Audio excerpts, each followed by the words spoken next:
us here. Oh, thank you Thank you for too. finding us. Things are happening. I know, the food. Oh. Yeah. Hi and welcome to Highland O'Clock Podcast. My name is Rita Kemgesa. On Highland Podcast, we speak about everything land and women land rights. We capture and document experiences, practices, and also lessons on land.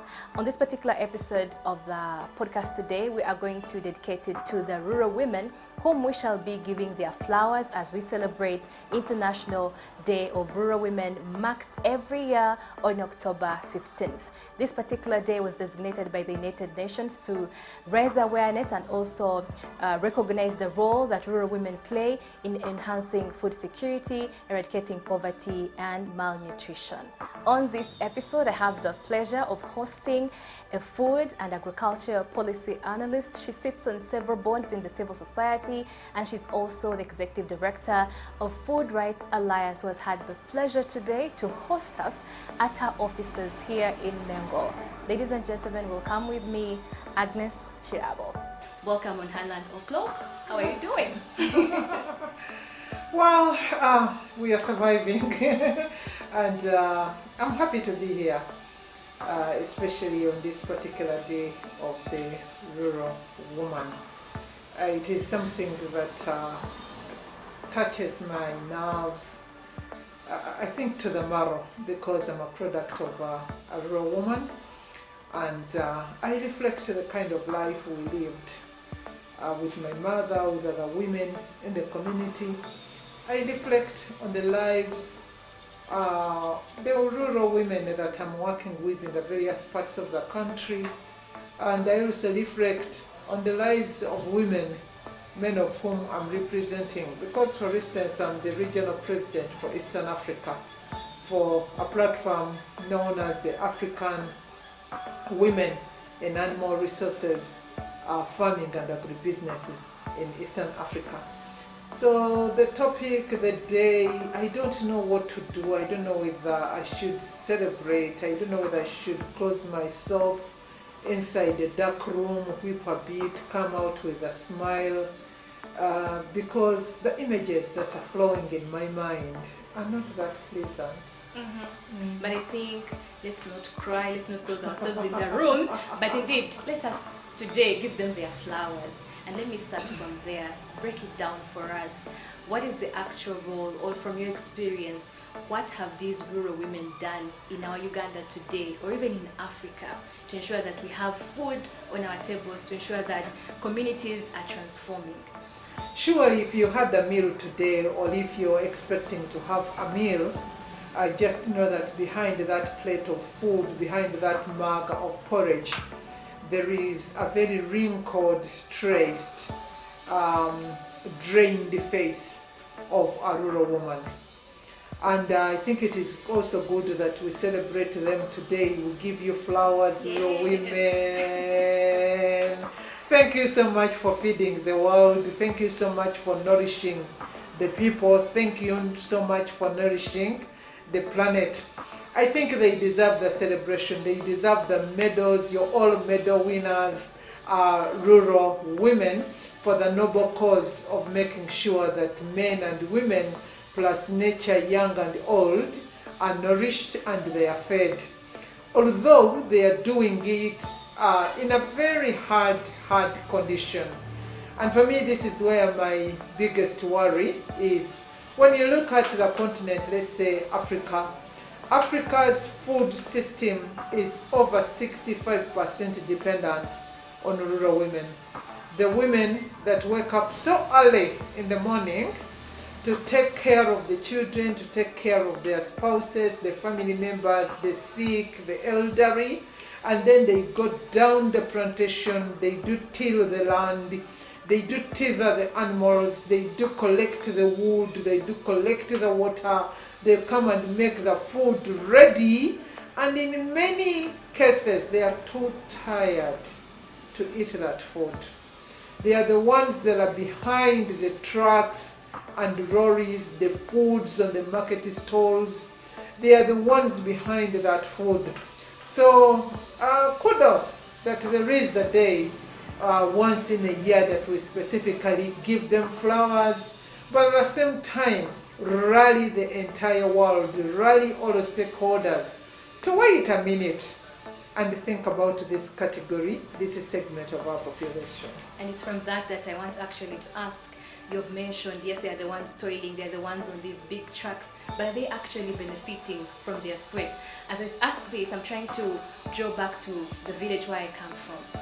These mothers, our mothers, or even the women in my village, after tilling this land, there are always those middlemen who come and buy matoke from them at a cheap price, come here in Kampala, sell it expensively. Are these rural women earning from their sweat? A friend of mine was telling me a story about his mother in the rural areas of Masaka, and this rural widow has her avocado trees, and then these naughty younger men come and tell her that they are giving her 200 shillings per 5 avocados. And you know, these big-headed, creamy, sweet, avocados, 5 of them at 200 shillings. But all of us in the cities are buying these avocados, one at 1,000 shillings. There is a lot of exploitation. But whereas the middle people, whether they are men, but they are largely men, the middlemen are not squarely the problem.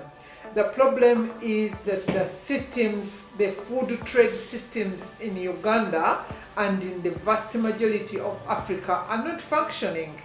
And because they are not functioning, they make the weak, and in this case the rural women, more vulnerable to the vagaries of trade, to the vagaries of the market. You know, the market has been designed of recent as a den of thieves, as a den of evil, as a survival for the fittest. So it is true, the women, I think their only joy is the smile of their children and their family members after that meal. Their efforts in feeding the world has never been quantified. For if they are providing 70% of the total labor in the agri-food system, why is it that they only own 1% of the total wealth in the world? That tells you the injustice, the unfairness in the system. And ladies and gentlemen, the world is becoming more hungry. The world is becoming more poor. The world is becoming more malnourished. I'm telling you, these are just indicators of the injustices, the unfairness. Not even God can be happy with us, the manner in which we are treating the laborers. So celebrating them and talking about them today is nice, but it is not good enough. We need to see how we rethink, number one, how we think about our food system. We need to know that these women who are laborers to the least level of laboring, need rewards. They need rewards out of their sweat, out of their energy, such that then they can invest in technology, they can reinvest in making the food available and the food accessible. We cannot fool ourselves around that we can continue milking the cow that is so wrinkled, that is so vulnerable, that is so sad, that can hardly redeem itself, and then the world thinks that it will be food secure, that it will be rich, that it will be happy, and not even nature shall be. Agnes, how can we make this rural woman that you're talking about, that we are milking and is actually at the verge of collapsing one of these days, how can they get to tap into, these agricultural trade and value chain systems, or even tap into these big markets, and yet they can't, transition themselves from being these smallholder farmers into these large-scale farmers, because they do not have the land. And we know how much land is an important factor for them to be able to position themselves to large-scale, investors who can tap into these markets. because you need to be big for you to tap into these markets that are there. Even here, even when you're to just tap into the markets here in Kampala, you need to have large produce. It is not, it's true that you need to expand your production areas, but it is also not true that when you expand the production area, then the incomes, the rewards that accrue from that expansion are going to change your lives. The food trade systems are not working across Africa. I don't know where else. They are not working. They are not functioning. And therefore there is a lot of exploitation that is going on. The investments are too huge. The farmers, if you look at the price they buy an input vis-a-vis the price they are rewarded for their output, it's not commensurate. And like I have told you, we are not going to support the women in a den of thieves. We must condemn the den first, because the ball game is wrong. The levels of exploitations are wrong. But then secondly, we need to understand that actually the women that feed us with the exploiters need a special attention and a special focus. Whereas I also agree that all women are not homogeneous. When it comes to the women, the rural women that feed the world, that feed the planet, we must all be selfish to these women, and we must devise means, because otherwise the whole world is going to drop hungry. The issues of land.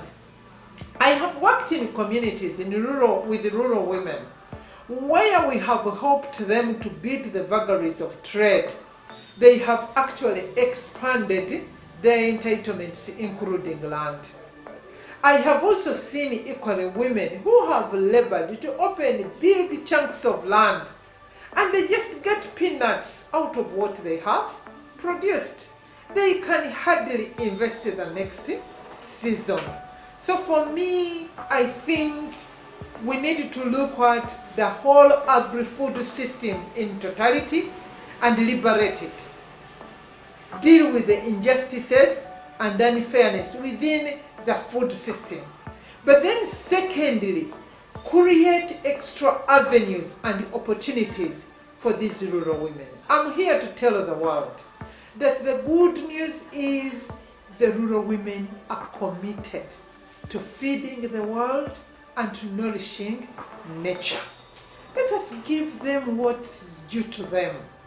If we are still expecting safe, healthy, and nutritious foods our way.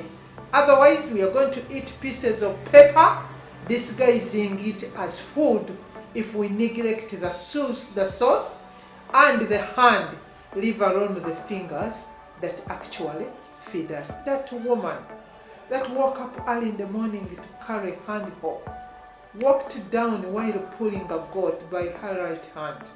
But at around midday or two, that woman is returning, carrying tubers in her basket to go and prepare a meal. She's too tired to give her family the diverse diets that her family requires. She's so frustrated. Many of them have gone to be with the Lord, frustrated because they have never seen the true joy of investing and feeding the world while you're nourishing nature. And on that, we also know that there are many women out there who have been frustrated. They may have access to the land, but they do not have control or even a say of the produce that comes from this food that they are tilling, these gardens that they are tilling every day. I think I just need to talk to both men and women. That woman that looks like a stranger in your family was once your mother.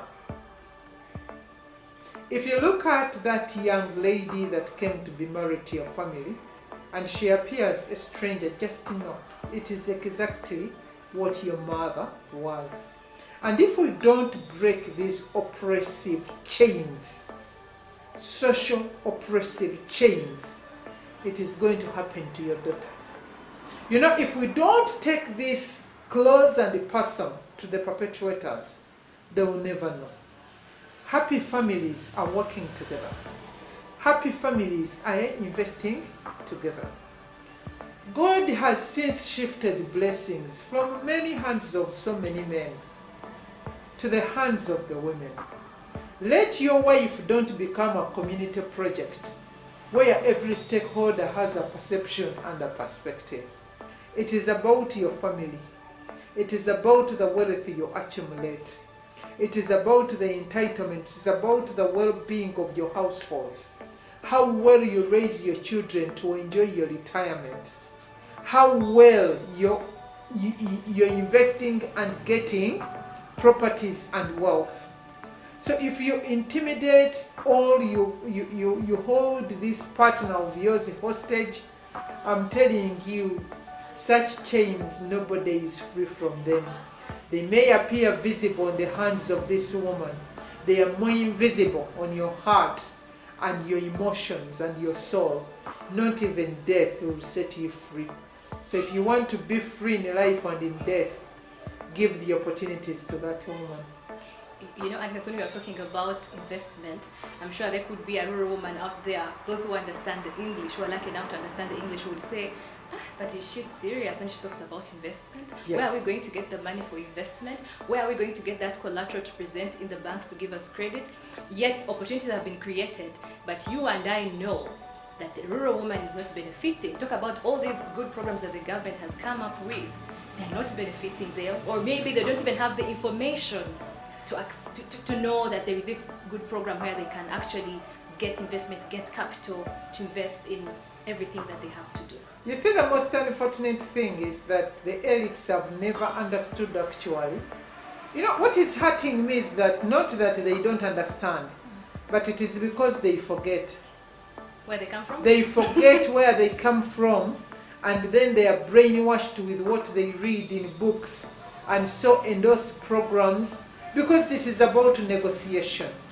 I look at people who have crafted programs and they think they have crafted them for rural women, but they say there are no operating fees on these loans except collateral, evaluating collateral. And which collateral is land, which they don't have. And you look at this woman and you wonder how she quickly forgot where she came from. We are here to say that the moment we do not understand our own context, those of us who have been blessed with power and space to go and negotiate such beautiful programs, and we concede to certain conditions that do not fit within our context, then we are putting a squared peg in a round hole. It is a different ball game altogether when it comes to the rural women, to the common woman in the rural areas. Some of them are in the urban areas, but they are rural. They are within the rural setting of the urban areas. True, they do not have this collateral. You woman who has negotiated this program, sit aside and reflect. What did your mother own, or your grandmother own, or your rural aunties own as collateral that you're talking about? So we should stop mocking these women. If we are not ready to design programs for them, let us stop talk about them. These women, their collateral is their social relationships with their fellow women. It is their relationship with their families. It is them. It is their energy. It is the work that they do with their own hands. This is enough collateral to reward them support. But if you're looking for collateral like land, that Eurocentric, English-centric way of looking at things that do not fit within our context, I think they are not even worth talking about. But you know, change is a matter of life, and we have to evolve and move with the changes as they are happening. Which changes are you talking about? Let's talk about the digital revolution, because they're saying everything is getting digital. Yeah. Even land is getting digitalized. For you to trade, for you to put your work out there, you need to be on the internet. The rural woman, these rural women we're talking about who provide more than 70% of the labor force in agriculture, majority of them are illiterate. how can they tap into this digital space for them to also equally be on the same table? So the conversation of digital, we should not just jump on the wagon. It is not about the women being illiterate, that they cannot be introduced to the digital world. The digital divide this side of the world, only that if it finds you already vulnerable, you even become more vulnerable. Not even 40% of the total population is connected to the internet. We all know the cost of internet. So one thing that I want to dispute, that there is a woman worth her name in this country that cannot deal with those gadgets. If they learn how to count their money, they can learn how to deal with these gadgets. That one I'm very, very confident. We have to deal with the phobia, the digital phobia. It is just a phobia, it is just a myth. But the issue is even the connections are not there. So let us not bother them where there is no infrastructure. Let us advocate for the infrastructure to be swift and strong where they are. Like we did not labor to teach them to count their money, they will get on those targets. Let us just work on our mindset, and I believe they will. I have seen rural young men and women, many of them are not educated, but they are on their gadgets, they have learned. They are not making the gadgets. You know, those gadgets are very interesting. They ask you, click here and go. You just learn and they will learn. My mother has a smartphone. She does her Zoom calls. And she made 70 this year, and she's a rural woman. And for me, she's a true model that the women where the infrastructure is, we shouldn't fear. Let us provide the infrastructure. Let us deal with the cost. Uganda is known to be one of those countries with a high cost of internet. So what are we talking about? What exactly are we talking about? So my biggest worry is, let us make internet accessible. Let us make the infrastructure strong. The women, they are very innovative, very creative. If they are feeding us, what about a phone or a computer? They will do it. Agnes, your concluding remarks, your message to that rural woman who will get a chance to see this video, to the civil society and even government, what we can do to ensure that this wrinkled woman, rural woman we're talking about, who is feeding the nation but is arguably not happy. Women, whether biblical or in the Quran, whether in our African tradition, you're the mothers of people and the planet. We are who we are because you are. We apologize for having not done enough to make your lives better. But we commit that we are going to do whatever it is within our individual capacity and with our collective capacity to ensure that your voice is heard. And not only heard, that your voice is influential, that your power is harnessed, that the support that you need to continue feeding nature and feeding the world is actually provided. To government and colleagues, the non-state actors and all our state actors, these are the people who have made you who you are. Don't fly so fast and forget where you came from, and because you will not go far. Let us give them what is within their context. For they have committed for years to feed the world and feed nature. Thank you so much, Agnes Kirabo, for sparing time to be with us today on Highland O'Clock podcast. There is nothing more that I can add on to what she has said, except to say, as a proud daughter of a rural woman from Fort Portal, we want to give the rural women out there your flowers, and we can only hope that the government can hear and listen to your voice. My name is Rita Kemgesa. Until next time, bye.